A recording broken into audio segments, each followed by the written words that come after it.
Dear Americans, this July 4th, dream of insurrection against corporate rule. Occupy Wall Street. In mid-July, Counterculture magazine Adbusters follows its tweet with a call to action. Occupy Wall Street, September 17th. Bring tent. Citizens travel from across the country to meet up with activists in New York as Mayor Michael Bloomberg prepares for a protest.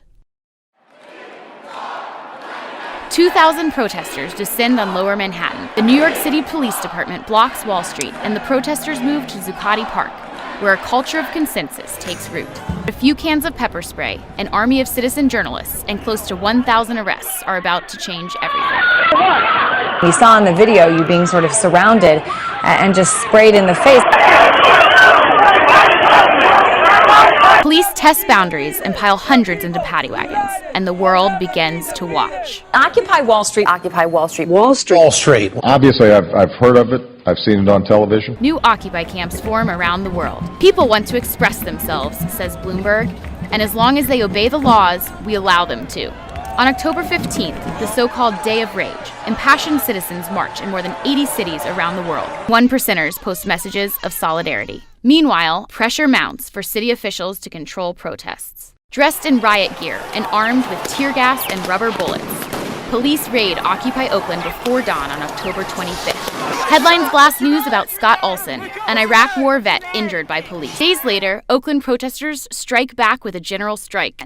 10 days later, it's eviction day in New York City. Occupations in other cities around the world are evicted. On November 17th, mobilized by crushed camps and torn tents, protesters around the globe turn out for 2-month anniversary celebrations.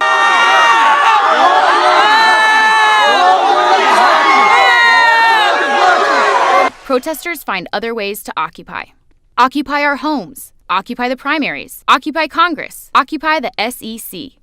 Meanwhile, Occupy's income inequality message goes mainstream. 2012 opens with one of Occupy's most violent encounters. New arrests top 400 in Oakland.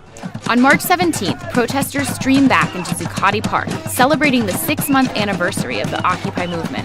After night falls, however, police declare the park closed. March 24th, Occupy participants march to Union Square, declaring, "Let freedom spring."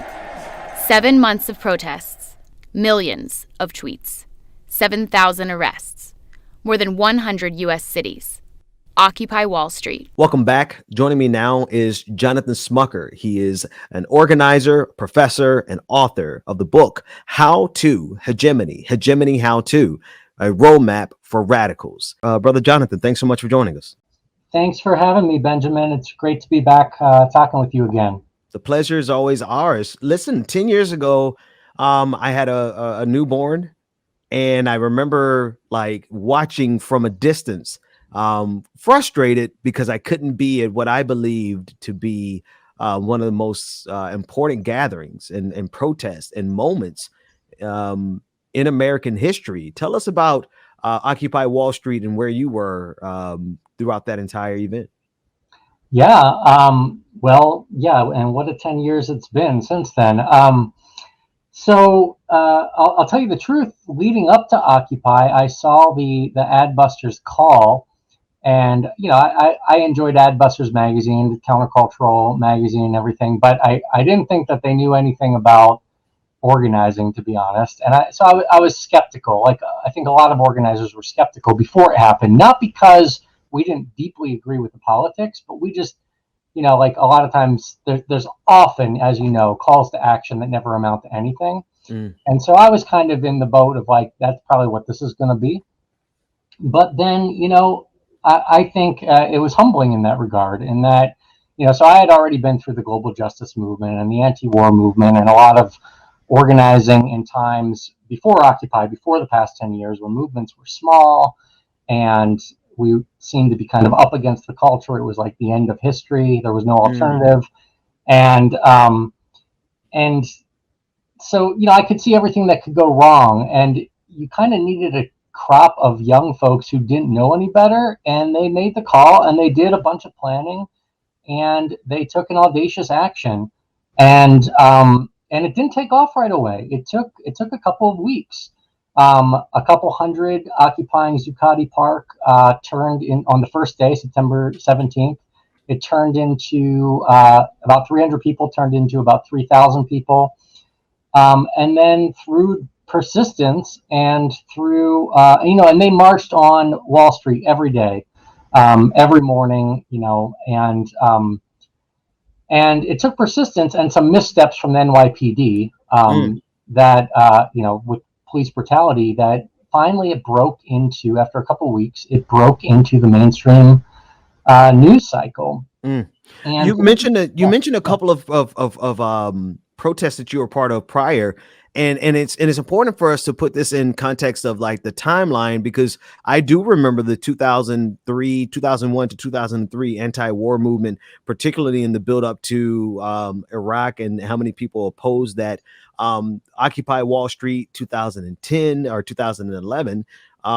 It was, what would you say? How would you help people to understand why it happened, and then why it was so important?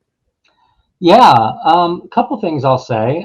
One, just that historical backdrop of the 80s and 90s, when there wasn't much going on. I mean, I came of age in the mid 90s, and really, I dove into kind of subcultural or countercultural pockets of the left, and there wasn't much. It was hard to find mentors. It was hard to learn how to be an organizer. It felt like we were really insular in these small kind of enclaves, like just keep on keeping on was the kind of feeling. Yeah. And then the global justice movement hit with the shutdown of the World Trade Organization ministerial meetings on November 30th of 1999. And it really blew up, and it really tapped into a lot of popular anger against, free trade deals like NAFTA, like the multilateral agreement on investments, which was actually defeated in the 90s, and the IMF, the International Monetary Fund, the World Trade Organization, the World Bank. So it tapped into a lot of that, and we had this window from November 30th, 1999, until less than 2 years later, September 11th, 2001. And it's September 11th, obviously its own huge tragedy in this country. But one of the things that those of us who were in the global justice movement were also experienced the abrupt closing of a window. Yeah. Because when that happened, that movement was over just like that. There wasn't political space for it anymore. And a lot of us just shifted gears right away to start organizing against war because of the escalation against Afghanistan, which clearly ended up being an absolutely failed war, like a lot of us warned, and then Iraq. And so it's wild that Occupy Wall Street was literally 10 years and a day short of a week after this window closed. That's right. And also literally like a couple blocks from the site of the trade towers. That's right. So it was really this reopening, and very important, because even with the global justice movement, in retrospect, I think was ahead of its time, right?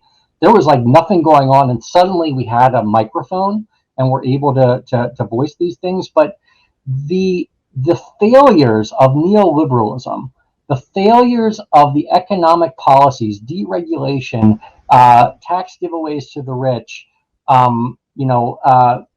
all these different policies under Reaganism had kind of come to fruition, and the suffering and the strain caused by those policies wasn't at full fruition in 1999-2000, right? It was starting to surface, right? People were starting to feel that pain. And it kept getting worse, but it wasn't, nobody saw it. There was no media narrative around it. And then the financial crisis happens. And so this is kind of getting back to the moment, right? Financial crisis happens 2008, 2009, and it's a total disaster. And, trillions of wealth disappears, retirement funds of a lot of working class people, people underwater in their mortgages, and nobody's held accountable, right? Like, we had a lot of hope. I had a lot of hope in the Obama administration that like we were going to turn a page. And, what happens? There's some stuff, but they bring in Tim Geithner, Larry Summers, People who helped create this crisis that caused so much hardship, they bring them into the administration. And even though I think Obama ran a populist campaign to get elected, it was insurgent. It was inspiring. He told a story of America from the perspective of abolitionists, suffragettes, people who fought to become part of the polity who were excluded from it. He told a people's history story of America, but then he got into office, and his style, and I think his Achilles heel of his administration, was he tended to make peace with the powerful instead of picking open fights. And a lot of those young people who volunteered for him and then didn't see any repercussions for the people who were guilty of this colossal failure, so nobody stood up. And so I think 3 years later, this group of young people, mostly young people, not just young people, sets up this defiant occupation at the doorstep of the culprits of the system. And, it's basically like erecting a giant middle finger on the doorstep of Wall Street. Yeah. And just to land this plane, I think a lot of people were watching and we're like, oh, it seems kind of countercultural. Like, oh, these kids are like, they're kind of weird looking. And I don't know what this is about. But you know what? At least somebody is standing up to these I don't know, and overlords. You've given so much rich history in terms of how Occupy Wall Street came to be. I guess my next question would be, where have you seen the evolution over the last 10 years? What have you seen become of it? And where does it stand today? That's a really great question. In a lot of ways, I think it's right to give.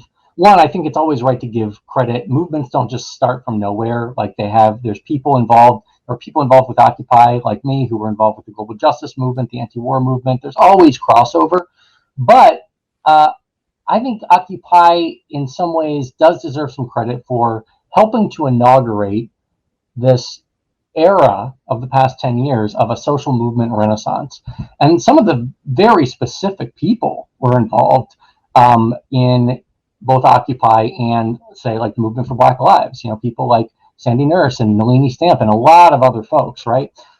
So some of the very particular individuals have carried on to become involved in other movements.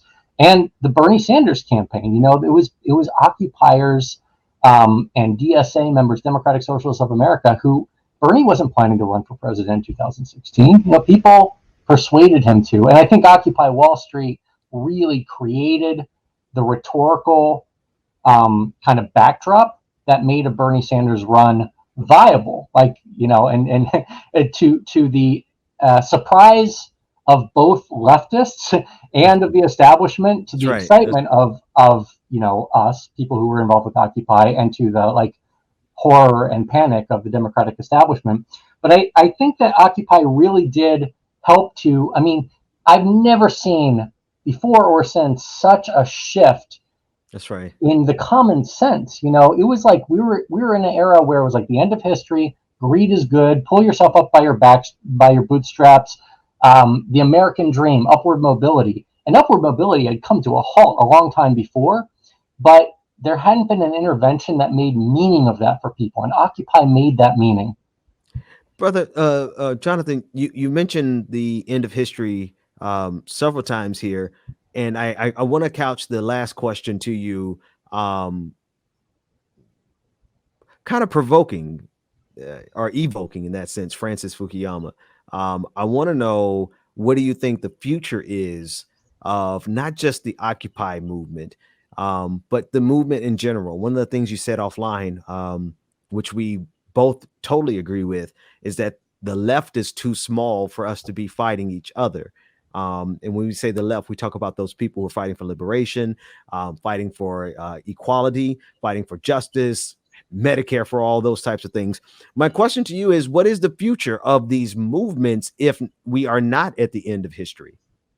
Yeah, well, I think since Occupy, people have been getting really serious about building power, developing leadership. Occupy, a lot of people remarked like, oh, it's allergic to organization. It doesn't want to do an electoral strategy. They don't believe in leaders. And they're like, and a lot of people were like, oh, that's the future of movements. Well, it turned out not to be. People got pretty serious about building leadership, building organization, building capacity, and electoral strategy, and bridging between outside movement strategy and inside. And it's not just inside, like insurgent candidates who take on the Democratic Party establishment. So people have gotten serious. New projects like Justice Democrats, like Sunrise Movement, and old projects getting new waves of energy, like Democratic Socialists of America, like organizations like People's Action, and organizations like I co-founded, Pennsylvania Stands Up and Lancaster Stands Up. And so people are getting serious about building that strategy. I think what I would end on here is I want to put this at the Democratic Party, because from within the left, from having spent my whole adult life trying to build the left, to me, it's an open question whether we're going to be able to build fast enough to take over in the way that we need to.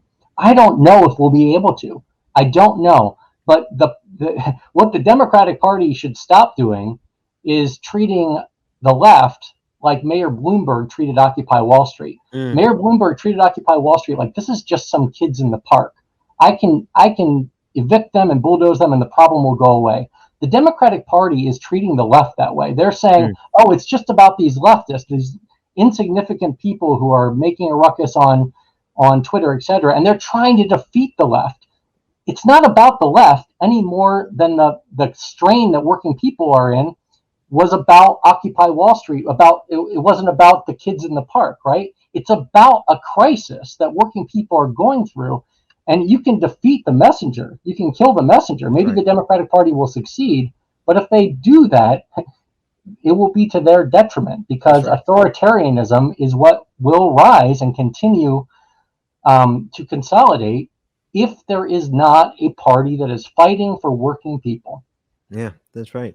You can kill the messenger, but you can't kill the message. You can kill a revolutionary, but you can't kill the revolution. Brother Jonathan Smucker, author of the book Hegemony How To, a roadmap for radicals. Thank you so much for joining us and helping us recall and reflect on the future of the Occupy movement.